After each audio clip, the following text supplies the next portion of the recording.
Hi everyone, hi friends. So today I had an idea that I've been kind of playing with, and I'm kind of wanting to take it to another step. And so I thought I'd maybe try to document this playing around for myself, but also for other people who might enjoy that sort of thing. So what do I want to start with? Do I want to start with what the experiment is or what led to the experiment? Let's do something.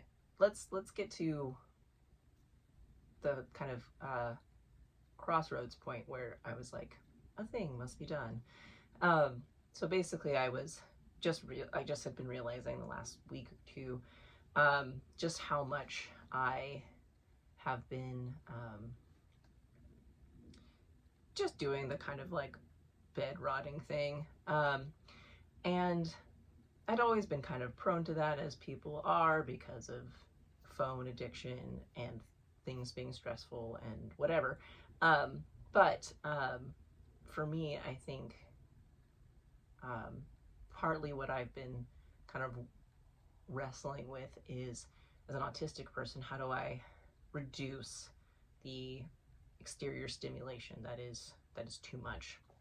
And a little side note, there's this really great quote that I saw online, and it was something like, mild autism doesn't mean that my autism is mild for me, it means it's mild for you.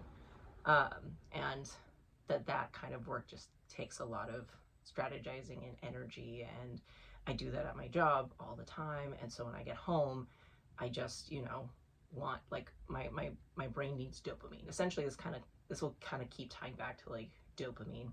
And so the fast dopamine of scrolling and things like that, or just an easy way to kind of bump up my overstimulated and stressed brain. And so I guess I've been more overstimulated and stressed out lately because that dopamine, that need for that dopamine hit was increasing. And I was, just like, wow, spending a lot of time scrolling on YouTube or Reddit. Those are mostly the ones that I use. And I just, actually, some of the YouTube videos I did come across were about dopamine, so it was really helpful. And one of them was about, that sort of seeking, sometimes finding ourselves seeking unhelpful or sometimes even toxic relationships comes from, in part at least, a dopamine stimulation. And so for me, when I've gotten into sort of relationships with avoidant people, there's the what's it called, like, basically that it triggers like a dopamine roulette, which is like, the more uncertain an outcome, the more sort of a dopamine chemicals released. And from what I understand, very, very little research so far, but dopamine is the chemical that is for anticipating and getting you to sort of start a thing to get satisfaction. It's not the actual molecule that gives you the satisfaction, or the chemical that gives you the satisfaction. And so when you're dealing with someone or a situation that is by nature inconsistent, that's gonna hit the dopamine. Now it means that the satisfaction doesn't pay off, the good things on the other side don't, but that there's this kind of like a compulsion about that uncertainty. Again, that's like I've never done like literal gambling before. It's never really interested me, but I can see now that I do that with some of these kinds of relationships, or with shopping, or other things like that. So all that to say, so realizing that this is a thing, I'm like, okay, well, dopamine release and stimulation is good and natural, and we don't want to invest it into these sort of relationship dynamics that are not just like chemically draining, but emotionally and all those other things unfulfilling. And then on the other side, and you know, I feel like I've been like realizing that about sort of my consumption habits, material and financial like consumption habits. Like, okay, so we're reducing that. Okay, that's good to notice and reduce those things, but it still has to come from somewhere. So it's been coming from my phone more. So I guess that's the thing that is kind of getting put together, is like, good for me for stepping outside of these cycles when it comes to relationships or like material consumption. But the actual dopamine still needs to come from somewhere. And where, and so the easy thing now is phone use, the scrolling to sort of hit that that variability, dopamine variability. So one of the videos that I came across, and I can't remember the guy's name. I'll try to send that somewhere, but he was talking about dopamine variability, and that a way to decrease, he calls fast dopamine, which would be junk food. Food is another thing that I've been caught in the cycle of, and haven't quite moved out of the junk food thing. I think, you know, we're making progress, but that's definitely one. So that fast dopamine from junk food, from scrolling, things that are, you know, easy and in reach, it's fast, it's gonna hit quick, but then it's like any other addiction, it's gonna have withdrawals, and then you try to get back, and then you're gonna keep going down.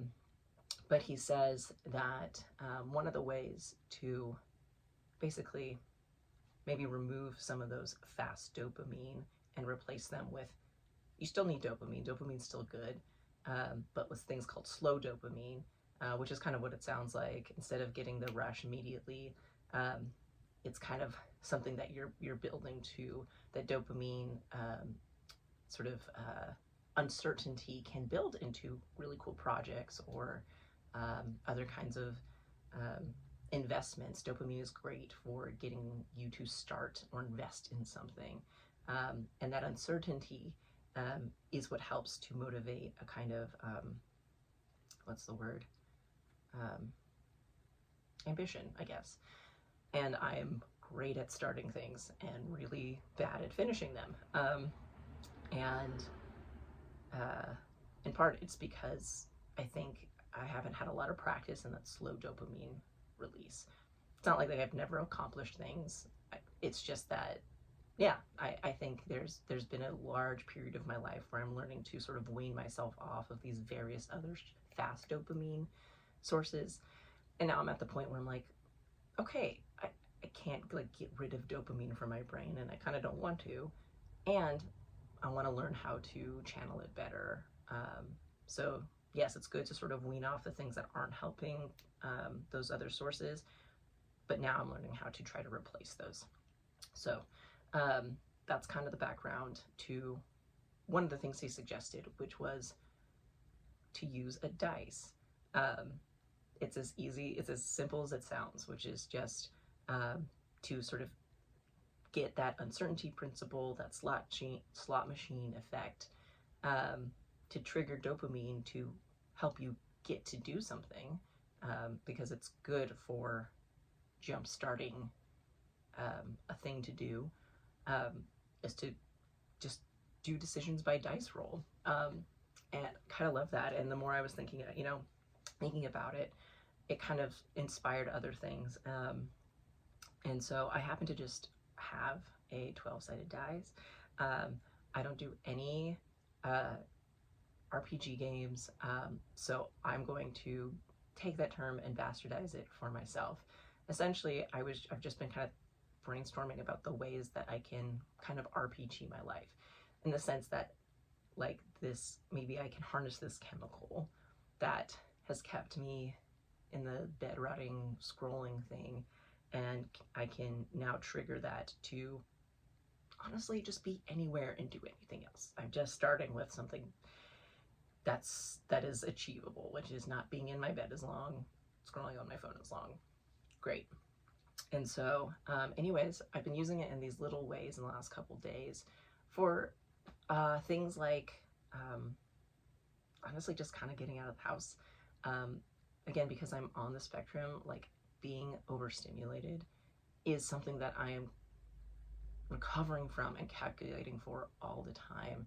And so I think it's good that I've been much better at being able to say no to things. And that's been so important. And now I'm trying to learn how I can say yes to things as well, that are doable for me, that aren't just doable, maybe that are even positive and have like good return of investment for me, which a lot of the time I think it just hasn't been the case. So it's been a lot easier to just stay home. So anyways, yesterday I was like staying home and I was like, man, I really want to just scroll on my phone right now. I don't even have a particular thing I want to look at. Okay, I see. I'm having a dopamine craving.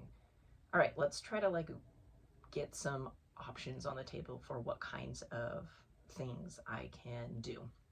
And honestly, it was literally just like get some coffee.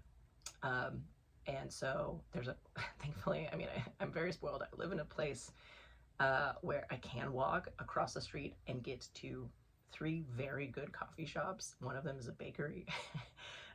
So it was really easy to just be like, okay, I'm between these 2 places.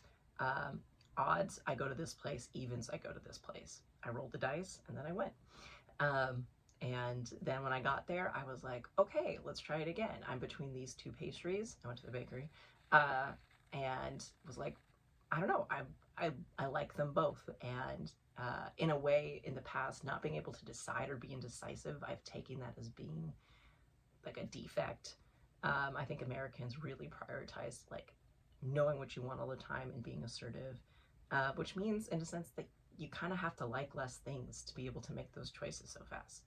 I think it's good to like lots of things, which means though, you're kind of in a more of a limbo state sometimes when you're trying to figure out what you want in any given moment. So, you know, I was able to be like, well, between these 2 things. And so I, you know, again, divided between odds and evens and then rolled and was like, cool. I will say some of the time when I've done this dice roll thing, it's actually helped me realize what I don't want to be a choice, that I actually do know what I want. So let me think if there was an example from yesterday. I think, okay, here's one. I was going to, I'd come back home from the coffee shop and, you know, I'd been home for a little bit and I was like, do I want to go to Michael's to get like Christmas decor stuff? And I was like, oh man, it's Saturday. It's the week before Black Friday. It's going to be kind of busy. Oh, I don't know if it's going to be worth it. And I was like, okay, well, let's just try our little dice rolly thing because I'm in the middle. And so I had stay home or go get the decor. And I was like, okay, odds I stay home, evens I go to Michael's. I brave, you know, the craft crowd. And I was about to roll, and then I realized I would be disappointed if I got stay home, which I was like, I guess I don't need to roll. I think I want to go do that, even though there's these kinds of inconveniences or whatever. And that was kind of great. Sometimes putting a decision in front of you in a conscious way does help you to realize, like, you know, I think people have said this on the internet about like, if you have a friend or a partner who's really indecisive and you're trying to figure out where to eat, you can do that with dice rolling and stuff. And sometimes the other person, who's usually like, I don't care, whatever, will be like, absolutely not that thing. I actually want that. So yeah, it can be used for things like that, just to kind of trigger like, oh, I do have a preference. Yeah, anyways. So taking responsibility, recognizing your own preferences and stuff. So anyways, that was an example of when I was like, I don't want to dice roll. I don't want to take the chance. Because I think it does also preserve the integrity of the dice roll, which is, okay, this is the one I got. I'm going to do this thing. I think there are so many caveats to every situation in person that you can choose to roll the dice and then, you know, get your result and be like, actually, I'm not going to do that. And I'm sure there's legitimate reasons to do that. However, for myself, I am trying to, this part of this practice is a discipline for myself to say, I'm gonna just kind of see what happens. I think a lot of the time I'm kind of shutting things down because I don't want to be overtaxed, overstimulated. I don't I'm afraid that the return on investment isn't going to come back. Um, and again, I don't think that's good or bad. I think that's something that it's a tool that I'm getting better at using, that kind of no. But sometimes the no can be preemptive and shut down experiences that could end up being things that I like, that not only stimulate that dopamine, but also maybe return some of that other good chemicals, oxytocin and serotonin and other stuff. I don't mean to, sort of reduce every experience to these chemicals. It's just something that I've been thinking about. So it's kind of in the vernacular of my thinking right now. So anyways, it's just like one perspective about how to interact with decision making and stuff. But I'm just kind of going with it. Obviously, there's lots of reasons besides just, trying to,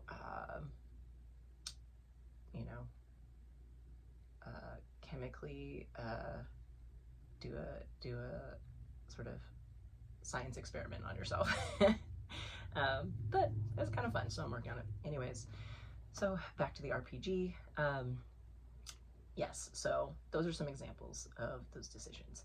I also was thinking too, kind of along the RPG, like, okay, what if at least for a day or one day out of the week, I tried this RPG thing, which not only maybe applies to these kinds of decisions, but maybe you could try to structure them into other parts of your day. Some of the other parts of RPG, which again, I don't know very much about, which as a trans autistic person is probably a crime, but I just never gotten into Dungeons and Dragons or any tabletop game or really any formal RPG. I'm just using that term because of the very little I know, and it seems to apply. But the role-playing aspect and then the variability in terms of the dice, I think can be applied to your real life in a way that can be kind of fun. And so one of them, I think, is, again, for me, it's really hard to even sometimes start projects, even though I like that part. Sometimes, again, bedrotting, hitting dopamine and other consuming unhelpful ways. But doing the thing that I think would actually bring me more long-term enjoyment can still be hard. So I'm trying. I'm gonna experiment with picking like a project, a writing project, or even a reading project, because those are things that I feel like I need a little more strategy and like I don't just kind of fall into doing those things. Again, when I'm so used to that like fast dopamine, those are slow dopamine things that I do like to do, but it is hard to get to that point of doing them. So I am I'm today, either today or tomorrow, there's some chores and things I need to do, but I'm hoping today. I'm going to, I think, choose, maybe I'll do a dice roll between writing and reading project, and maybe I end up doing both, because one might just naturally lead to the other, but we'll just sort of say like, hey, if I even do this, cool, I've done the thing. So writing or reading project to focus, and the place that I want to do those things. Again, I'm really fortunate that I live in a really cool place. I live in Echo Park in Los Angeles, and so there's a lot of varied like little ecosystems around me, where I can go and do those things, and I'll have slightly different experiences. And so, I'm thinking, I've got 4 places in a 20-sided die, so, sort of increments of 5 to roll between, and say 1 through 5, Arts District, 6 through 11, Little Tokyo. The other one was Chinatown, and then downtown LA. So I'll roll those.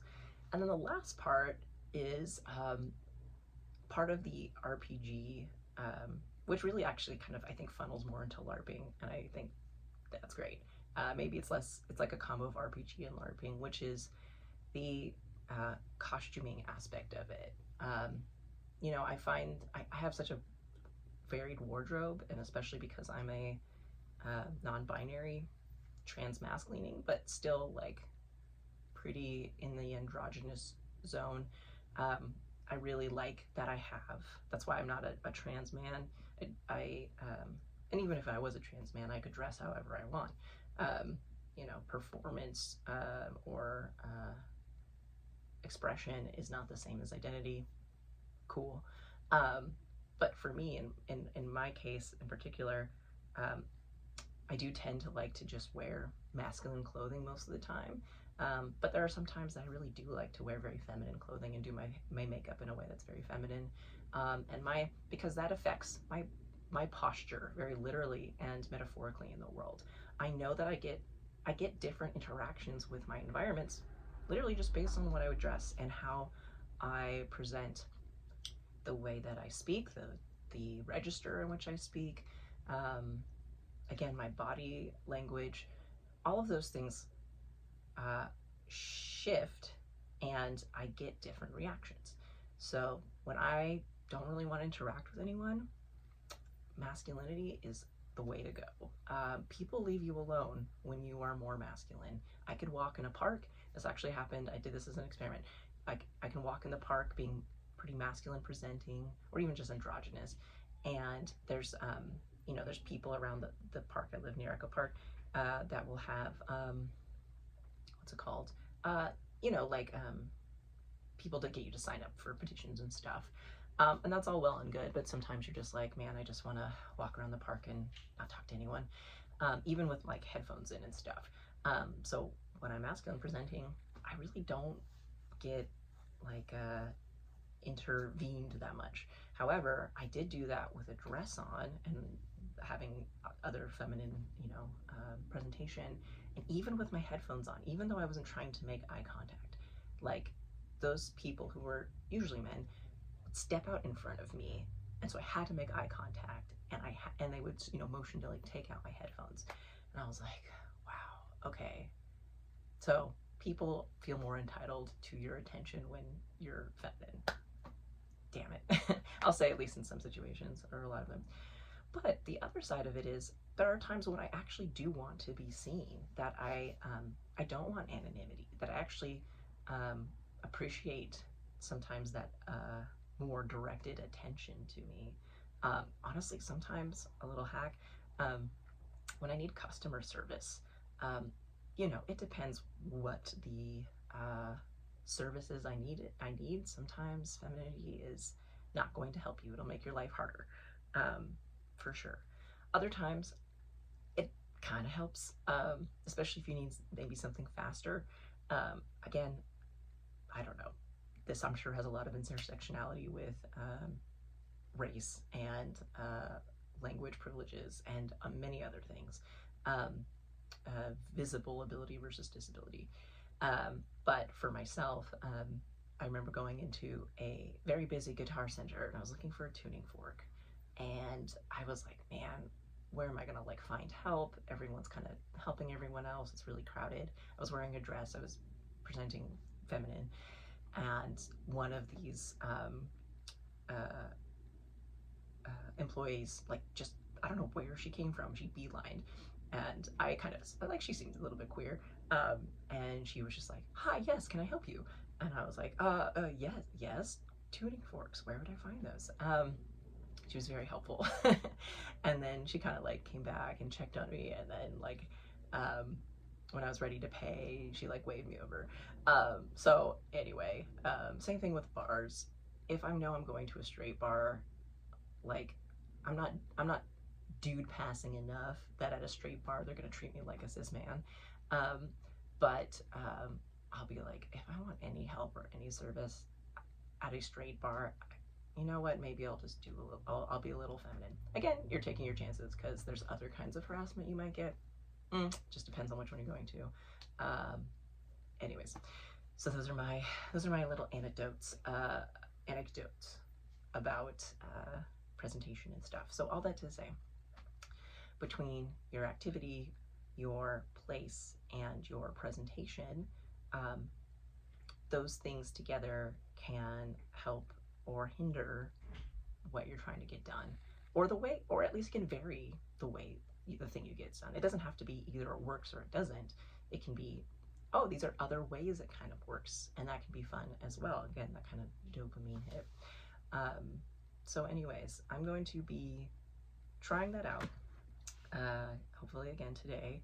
I will pause it here. I am in my very awesome frog and toad shirt because it's laundry day, and I wanted more options for my little LARPing cosplaying. So when you see me again, I will not be wearing awesome frog and toad shirt with no bra or binder because of laundry. My boobs, I decided, are named Frog and Toad. Anyways, so I'll leave it there. Perfect. And we'll see what our little dice roll does.